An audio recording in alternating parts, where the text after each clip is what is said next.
স্বাগত জানাই। আজকের এই সাংবাদিক সম্মেলনে উপস্থিত আছে ভারতীয় জনতা পার্টি ত্রিপুরা প্রদেশের প্রবক্তা শ্রী সুব্রত চক্রবর্তী মহোদয়। আমি ওনাকে অনুরোধ করছি আজকের সাংবাদিক সম্মেলনের বিস্তারিত তথ্য আপনাদের সামনে তুলে ধরার জন্য।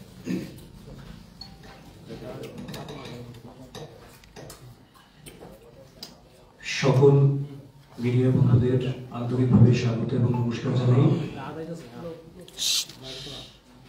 আমরা রাজ্যের মানুষ সবাই প্রত্যক্ষ করেছি গতকাল এ রাজ্যে যে রাজনৈতিক দল ৩৫ বছর শাসন ক্ষমতায় ছিল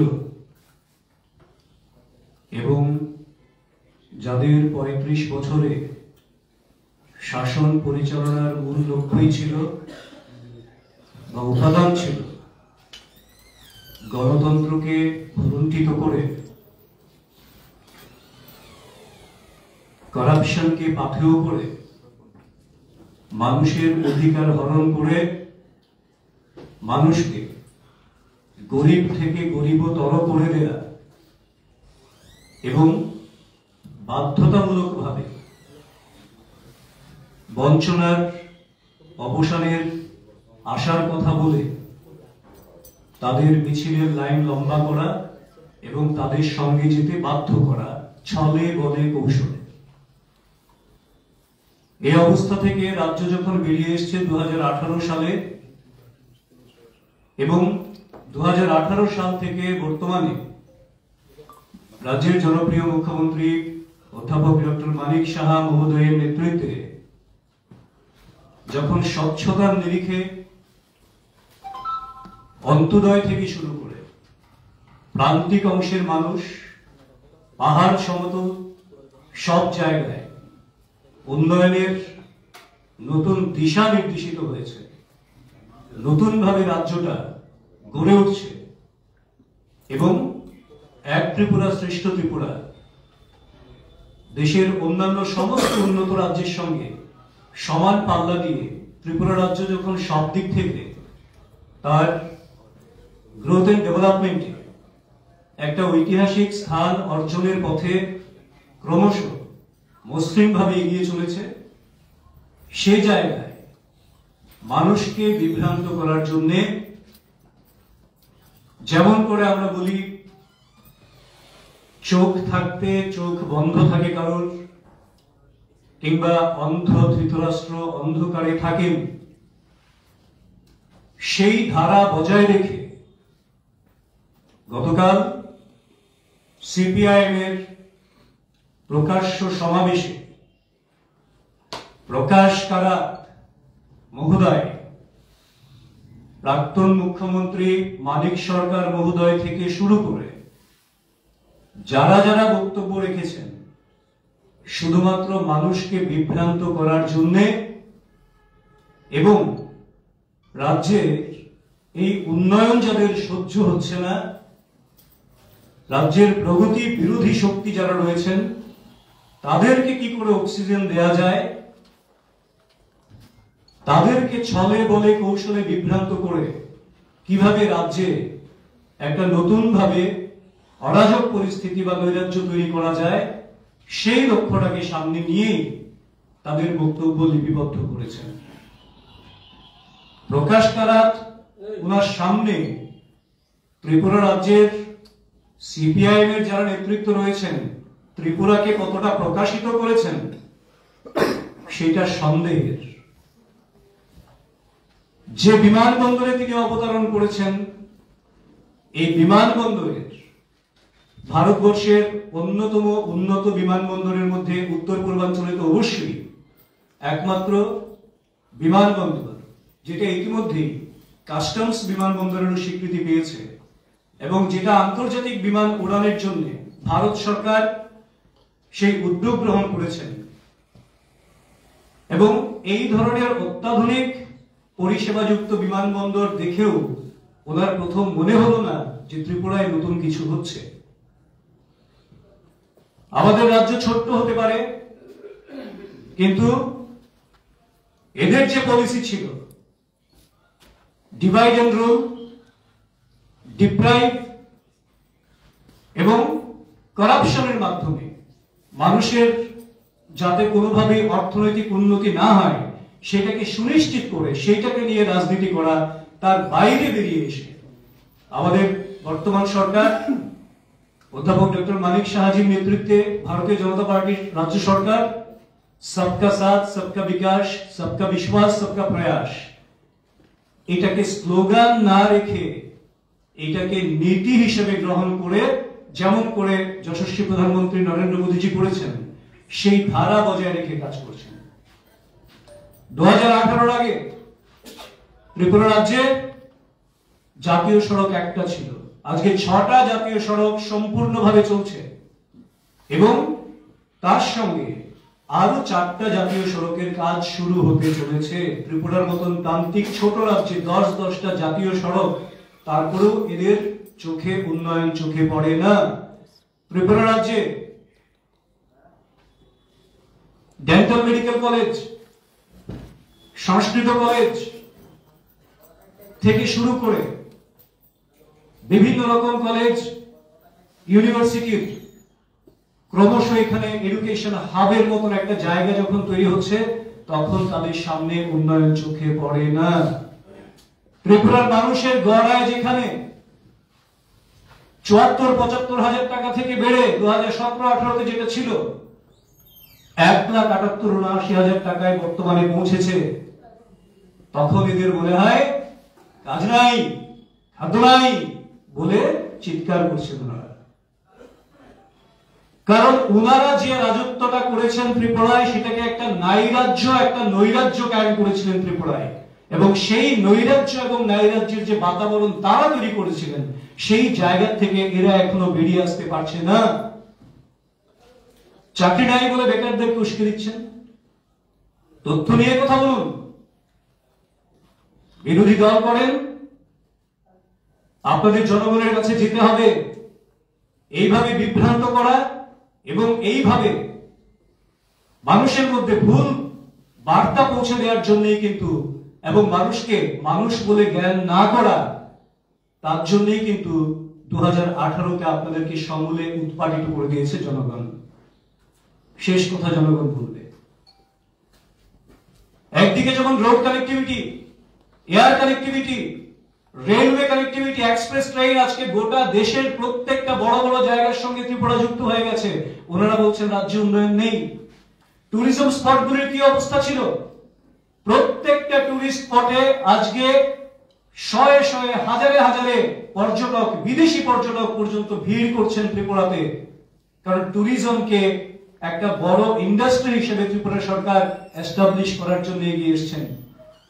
এই যেমন ইনফ্রাস্ট্রাকচারের ডেভেলপমেন্ট হচ্ছে, পাশাপাশি তাদের সময় 4,500-এর মতন স্বসহায়ক দল ছিল, আজকে সেই স্বসহায়ক দলের সংখ্যা বেড়ে 53,000-এর উপর হয়েছে, এবং যাতে 84,000-এর উপর আমাদের মায়েরা বোনেরা লাখপতি দিদি হয়েছেন।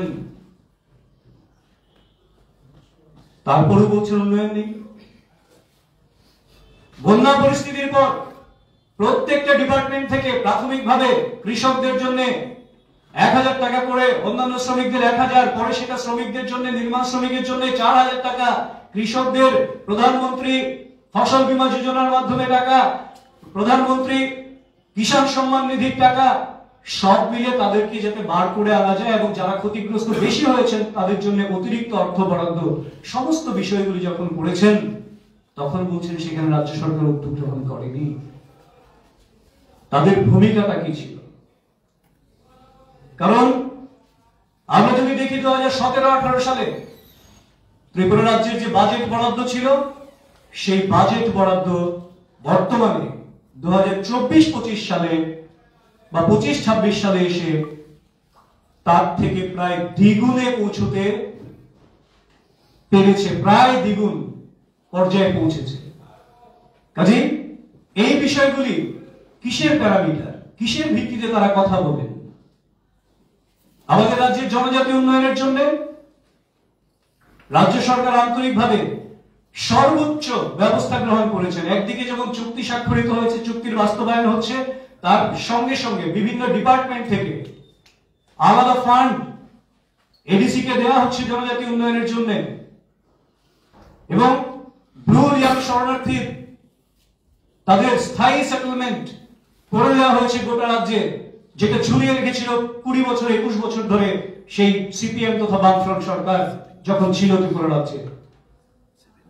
সেই সঙ্গে এটিটি এফএনএফটির যারা রয়ে গেছিল তাদের সঙ্গে চুক্তি সম্পাদিত হয়েছে এবং মূল স্রোতে তারা ফিরে এসেছে। এই সমস্ত দিক থেকে ত্রিপুরাকে একদিকে যেমন শান্তি সম্প্রীতির একটা জায়গায় পৌঁছে রাখা, আরেকদিকে ত্রিপুরার যাতে সার্বিক উন্নয়নে সব অংশের মানুষ, যেহেতু আমরা বলি সবকা সাথ সবকা বিকাশ সবকা বিশ্বাস সবকা প্রয়াস, তার জন্য ত্রিপুরা রাজ্যকে ওই জায়গায় পৌঁছে দেওয়ার লক্ষ্যমাত্রা নিয়ে কাজ করছেন। এবং ত্রিপুরায় যে নেশার সাম্রাজ্য তারা তৈরি করেছিল, সংস্কৃতি একটাই ছিল, নেশা সংস্কৃতি, সিপিএম এর দান ছিল সেটা। এই নেশার বিরুদ্ধে যুদ্ধ ঘোষণা যদি কোনো সরকার করে থাকে, এটা ভারতীয় জনতা পার্টির সরকার প্রফেসর ডক্টর মানিক সাহাজির নেতৃত্বে করছেন, যার ফলে 14,350 কেজি গাঁজা গত বছরের তথ্য বলছি, 75,318 বোতল কফ সিরাপ, 5,83,465 ট্যাবলেট ইত্যাদি ইত্যাদি, মানে প্রচুর পরিমাণে, আপনারাই মিডিয়াতে লিখছেন, প্রতিদিন কোথাও না কোথাও নেশা জাতীয় দ্রব্য সিজ হচ্ছে। আগে নেশা দ্রব্য সিজ হলে কি হতো, ব্রাউন সুগার হেরোইন সিজ করে আনতো, আনলে সেটা হয়ে যেত ময়দা বা আটা। এখন সেটা ময়দা আটা হয় না, সেটা ব্রাউন সুগারই থাকে, এবং তার বিরুদ্ধে যা আইনগত ব্যবস্থা নেওয়ার সমস্ত ব্যবস্থাগুলি যথারীতি কিন্তু সরকার নিচ্ছে, প্রশাসন নিচ্ছে। এবং মহিলাদের ক্ষেত্রে বিশেষ করে আমাদের একদিকে যেমন 33% আসন সংরক্ষিত রয়েছে আমাদের মহিলাদের জন্য, ঠিক তার পাশাপাশি লাখপতি দিদির সংখ্যা যেমন বেড়েছে, মহিলাদের নিরাপত্তাকেও সুনিশ্চিত করার ব্যবস্থা করেছে সম্পূর্ণভাবে রাজ্য সরকার। ক্রাইম এগেইনস্ট ওমেন ত্রিপুরা রাজ্যে বর্তমানে সবচেয়ে কম একটি জায়গায় রয়েছে। কাজে একদিকে যখন এই সরকার গ্রাম গরিব কিষানের জন্য গ্রামীণ এলাকায় প্রধানমন্ত্রী আবাস যোজনা কিংবা শহর এলাকায় প্রধানমন্ত্রী আবাস যোজনা, irrespective of all political identity, caste, creed, সমস্ত কিছুর ঊর্ধ্বে ওঠে, কারণ রাজ্যের মানুষের স্বার্থে সরকার কাজ করবে। রাজ্যের প্রত্যেকটা মানুষের দায়িত্ব সরকারের, পলিটিক্যাল দল পলিটিক্যাল পার্টির দায়িত্বে থাকে। সরকার যখন গঠিত হয় তখন সেই সরকারের দায়িত্ব থাকে গোটা রাজ্যের চিন্তা করা, যেটা তারা করেননি। 35 বছর শাসন ক্ষমতায় থেকে তারা করেননি, কিন্তু ভারতীয় জনতা পার্টির সরকার ত্রিপুরা রাজ্যে 18 সালে প্রতিষ্ঠিত হওয়ার পর যখন দেখছেন কোন রকম ডিভিশন ছাড়া, বৈষম্য ছাড়া সবার জন্য কাজ করছে সরকার, তখন তাদের সহ্য হচ্ছে না। কারণ মানুষ যখন নিজের ন্যায় অধিকারটা বুঝে নিতে পারছে, মানুষ যখন জানতে পারছে যে এইগুলি আমাদের পাওয়ার কথা ছিল, এত বছর আমাদেরকে ইচ্ছে করে বঞ্চিত করে রাখা হয়েছে, তখন মানুষ তাদের সঙ্গ ত্যাগ করতে শুরু করেছে। কাজেই অন্তোদয় থেকে শুরু করে প্রত্যেক অংশের মানুষের জন্য জল জীবন মিশনের আওতায় 2017-18 সালে 3.6% পাইপলাইনের মাধ্যমে পানীয় জল দেওয়া হয়েছিল। বর্তমানে সেটা প্রায় 85% উপর পৌঁছে গেছে। সরকার লক্ষ্যমাত্রা নিয়েছেন 2025 সালের মধ্যে 100% বাড়িতে পাইপলাইনের মাধ্যমে পানীয় জল পৌঁছে দেওয়ার জন্য। একদিকে যখন প্রধানমন্ত্রী আয়ুষ্মান যোজনায় ত্রিপুরা রাজ্যের প্রায় 13 লক্ষ মানুষ অন্তর্ভুক্ত হয়েছেন, তার বাইরেও সেখানে কিছু কিছু কারণে কিছু কিছু শর্ত রয়েছে। সারা দেশব্যাপী একটা নির্দিষ্ট ফ্রেম থাকে, সেটা আপনারা জানেন। তার প্রধানমন্ত্রী আয়ুষ্মান যোজনায় যারা অন্তর্ভুক্ত হতে পারবেন না, তাদের জন্য মাননীয় মুখ্যমন্ত্রী আয়ুষ্মান যোজনা ঘোষণা করেছেন। সমান অর্থমূল্যের বীমা তারা পাবেন 5 লক্ষ টাকা পর্যন্ত।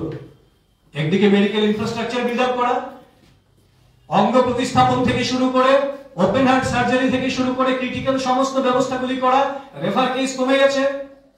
এইটা যেমন একদিকে করছেন, নতুন নতুন ডিগ্রি কলেজগুলি নেকের অনুমোদন পাচ্ছেন।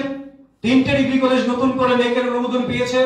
প্রফেসর নিয়োগের জন্য 274টা পোস্ট নিয়োগের জন্য সর্বোচ্চ মাত্রায় প্রয়াস গ্রহণ করা হয়েছে। এবং সেই সঙ্গে ত্রিপুরা রাজ্যে শিক্ষা, স্বাস্থ্য, পানীয় জল, বিদ্যুৎ, আজকের দিনে দাঁড়িয়ে লোডশেডিং প্রায় নেই বললেই চলে ত্রিপুরাতে। মাঝে মধ্যে পাওয়ার ড্রপ হতে পারে মেকানিক্যাল বা টেকনিক্যাল কোনো কারণে, কিন্তু লোডশেডিং মুক্ত রাজ্য ত্রিপুরা হয়ে গেছে। এই বেসিক যে মানুষের বিষয়গুলি এবং প্রধানমন্ত্রী গ্রাম সড়ক যোজনায় প্রত্যেকটা গ্রামের ছোট ছোট সড়কগুলিকেও আরো প্রশস্ত করে মানুষের যাতায়াতকে কি করে আরো সুবিধাজনক করা যায় সেই লক্ষ্য নিয়ে যখন কাজ করছেন, একদিকে ইনফ্রাস্ট্রাকচার, একদিকে ইকোনমিক ডেভেলপমেন্ট, একদিকে নতুন নতুন উদ্যমপতি যারা রয়েছেন স্টার্টআপের মাধ্যমে তাদেরকে আরো বেশি মাত্রায় সরকার সাহায্য সহযোগিতা করে রাজ্যে যখন একটা শক্তিশালী অর্থনীতির ভিত তৈরি করতে চাইছেন, আমাদের পরবর্তী প্রজন্মের জন্য একটা শিল্প বান্ধব অবস্থা তৈরি করতে চাইছেন, যার আপনারা দেখেছেন একটা সামিট হয়েছিল, ইন্ডাস্ট্রিয়াল সামিট, যেখানে 81টা মৌ স্বাক্ষরিত হয়েছিল। প্রায় 2800 কোটি টাকার উপর বিনিয়োগ ত্রিপুরাতে হবে এবং সেই কাজ এগিয়ে চলেছে।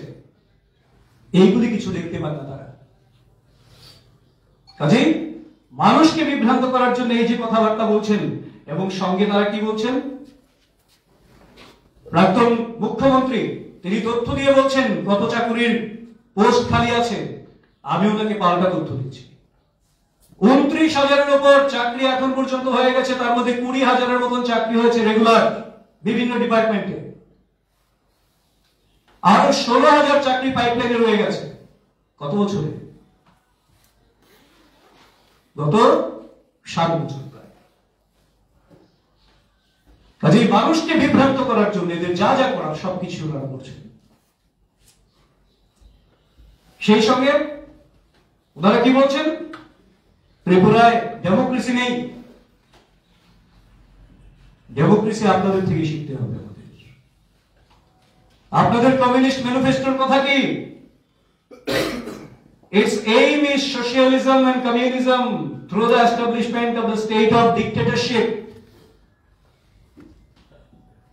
আপনাদের মুখে গণতন্ত্র, তারপরে রাজনীতির জন্য বলবেন, বলুন। আর সাধারণ জনসাধারণের জন্য আমি একটা প্রশ্ন রাখছি শুধু, যদি ডেমোক্রেসি না থাকে, ওনারা গোটা রাজ্য জুড়ে, ওনারা কংগ্রেস কিংবা যে কোনো দল কি করে প্রতিদিন প্রতি সপ্তাহে মিটিং, মিছিল, সমাবেশ কি করে করছেন? স্মুথলি তো করছেন সব। হ্যাঁ, একটা নাটক মঞ্চস্থ করেছেন, কি বিবেকানন্দ ময়দান চেয়েছেন কবে? যখন আপনারা জানেন ওখানে সরকারি প্রোগ্রাম নির্ধারিত আছে। ওইটাকে নিয়ে জল ঘোলা করে মানুষের মধ্যে বিভ্রান্তি তৈরি করার চেষ্টা করেছেন। আপনাদের দলীয় কার্যক্রমের জন্য বিবেকানন্দ ময়দান, যে কোনো ময়দান আপনারা পেতেই পারেন, কিন্তু তার মানে আপনাদের দলীয় কার্যক্রমের জন্য সরকারি নির্ধারিত অনুষ্ঠান বাতিল করে আপনাদেরকে দেওয়া হবে। আপনাদের 35 বছরে কভার দিয়েছেন কাকে? ইনস্ট্যান্স আছে একটা দেখাতে পারবেন? না, দেখাতে পারবেন না। এইটাকে নিয়ে জল ঘোলা করেছেন, কারণ তারা জানেন এইটাকে নিয়ে জল ঘোলা করবেন। বিবেকানন্দ ময়দানে যদি সমাবেশ করেন, তার 1/4 লোক সেখানে ওনারা খুঁজে পাবেন না। তার জন্য জায়গাটা বেছে রেখেছেন আগেই, যে এই জায়গাতেই করবো। মাঝখানে জল ঘোলা করেছেন মানুষের সিম্পেথি আদায় করার জন্য, শুধু আর কিছু না, এবং মানুষকে বিভ্রান্ত করার জন্য। আর তাদের কাছ থেকে আমাদের গণতন্ত্রের কথা শুনতে হবে। আমরা ভুলে গেছি 2017-তে কলকাতার একটি নাট্য দল এসেছিল নেমেসিস নামক একটি নাটক নিয়ে। আমি আপনাদের তথ্য দিয়ে বলছি, বাইরে থেকে ডিওএফআই এবং এসএফআই সমস্ত বাহিনী ঘেরাও করে রেখেছে রবীন্দ্র ভবন, এবং নাট্য দলকে কি বলা হলো, আপনারা স্টেজে নাটক করে বেরিয়ে যান, একজন দর্শকও থাকবে না। এই পরিস্থিতি এবং এই ধরনের অত্যন্ত ভয়ঙ্কর, লজ্জাজনক একটি অভিজ্ঞতা নিয়ে সেই নাট্য দলটি ত্রিপুরা থেকে বেরিয়ে গেছিল। ঠিক আছে, কারণ কি সেখানে কমিউনিস্ট কি করে মানুষকে প্রতারিত করে কিছু আছে, এবং বাধ্য করা হয়েছিল সেই সময়ে শিল্পী সংগঠন যারা রয়েছে তাদেরকে প্রতিটা গানে, প্রতিটা নাটকে সেটাই মঞ্চস্থ হবে, সেটাই গাওয়া হবে, যেখানে থাকবে ত্রিপুরায় খুব ভালো সরকার চলছে, স্বর্ণযুগ চলছে, সিপিএম খুব ভালো, মানিকবাবু খুব ভালো, এইরকম। কোথায়? আজকে তো সেই কম্পালশন নেই। শিল্পী, সাহিত্যিক, বুদ্ধিজীবী যারা রয়েছেন তারা সবাই নিজের নিজের মতন করে নিজের নিজের ক্ষেত্রে কাজ করছেন, যার যার কাজে স্বীকৃতিও পাচ্ছেন, পুরস্কৃতও হচ্ছেন। আমাদের সরকারের মধ্যে তো সেই রকম উপমণ্ডুকতা কিংবা সেই ধরনের নেতিবাচক দৃষ্টিভঙ্গি নিয়ে সরকার চলছে না, কারণ সরকার যখন হয় সেটা জনগণের সরকার হয়, দলের সরকার হয় না। এটা ভারতীয় জনতা পার্টির সরকার ভালো করে জানে। আর গণতন্ত্রের কথা যারা বলেন তাদেরকে দুটো গানের লাইন আমি মনে করিয়ে দিই। শুধু 2018 নির্বাচনের আগে আপনাদের সিপিএম এর গানের মূল লাইন কি ছিল আমি মনে করিয়ে দিই, আপনারা শুনবেন আবার প্রয়োজনে। শান্তির এই রাজ্যটাতে পাকায় যদি গন্ডগোল, এই মাটিতে ফুটতে দিতাম না তো এবার পদ্ম ফুল, ফুটতে দিতাম না তো এবার পদ্ম ফুল। এই ছিল অ্যাডামেন্ট আমাদের, মানে যেন তেন প্রকারের ত্রিপুরা রাজ্যে কোনো পরিবর্তন আসতে দেওয়া হবে না, এই বার্তা ছিল গোটা রাজ্যে। কিন্তু শেষ কথা কে বলেন? জনগণ বলেন শেষ কথা। আপনারা যতবার বলেছেন ফুটতে দিতাম না তো পদ্ম ফুল, ততবার জনগণ বলেছে ফুটিয়েই ছাড়বো পদ্ম ফুল। এবং 18 সালেও পদ্ম ফুল ফুটিয়েছেন, 23 সালেও পদ্ম ফুল ফুটিয়েছেন, আগামী আরো কয়েক দশক পদ্ম ফুল জনগণ ফোটাবেন।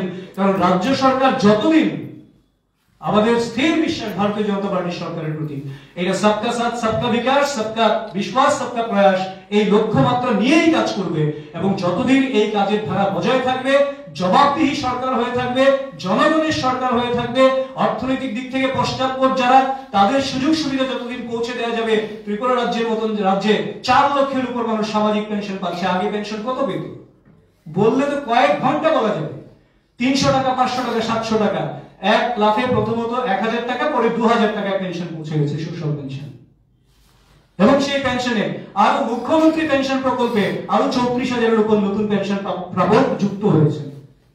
কাজে সামাজিক পেনশন থেকে শুরু করে একদিকে খাদ্য, এই বন্যার পর 10 কেজি করে চাল ফ্রি দেওয়া হচ্ছে, কোথায় সেই বিষয়গুলি নজরে পড়ে না? খাদ্য নেই, কাজ নেই বলে যারা চিৎকার করেন, কোথায় খাদ্যের অভাব, কাজের অভাব? আবার আগ বাড়িয়ে এটাও বলেন সন্তানও নাকি বিক্রি হয়। আমি জানি না কি করে বলেন। ওই যে বললাম অন্ধ ধৃতরাষ্ট্র অন্ধকারে, এক বৃত্ত থেকে বেরিয়ে আসতে পারছেন না, এক ঘেন ঘেন করেই চলেছেন দিনের পর দিন। কাজে আমরা আপনাদের মাধ্যমে রাজ্যের সচেতন গণতন্ত্র প্রিয় মানুষ যারা রয়েছেন তাদের সবার কাছে বিনম্র অনুরোধ করব, রাজ্যের শান্তি শৃঙ্খলা বজায় রেখে ত্রিপুরায় সবার উন্নয়নের জন্য গরিব কৃষক থেকে শুরু করে যুবক মহিলা থেকে শুরু করে সবার জন্য রাজ্য সরকার যে উদার দৃষ্টিভঙ্গি নিয়ে কাজ করছেন, সকলের সমন্বয় সেই বিকাশের ধারায় এক ত্রিপুরা শ্রেষ্ঠ ত্রিপুরা গঠন করার জন্য রাজ্য সরকার যখন কাজ করছেন, তাদের কুচক্রীপনায়, তাদের বিভ্রান্তিতে এবং তাদের প্ররোচনায় পা দিয়ে নিজেদের এবং রাজ্যের জন্য কোন রকম নেতিবাচক বিপদ ডেকে আনবেন না। রাজ্যের উন্নয়নে আপনারা শরীক থাকুন। যেখানে রাজ্য সরকারের ভুল হলে সেটা বলবেন, অবশ্যই বলবেন, কিন্তু তাদের প্ররোচনায় পা দিয়ে রাজ্যের উন্নয়নের প্রতিবন্ধকতা সৃষ্টি করার যে প্রয়াস, তার থেকে আপনারা নিজেরা সচেতন থাকুন, সাবধান থাকুন। রাজ্যের উন্নয়নে আপনারা শরীক আছেন এবং আপনাদের হাত ধরে সবার সম্মিলিত প্রয়াসে এক ত্রিপুরা শ্রেষ্ঠ ত্রিপুরা অর্জন আমরা খুব সহসাই সেই লক্ষ্যে পৌঁছে যাব। এই কোটি কথা বলে আমার কথা বলা শেষ করলাম। আপনাদের যদি কোনো কিছু থাকে।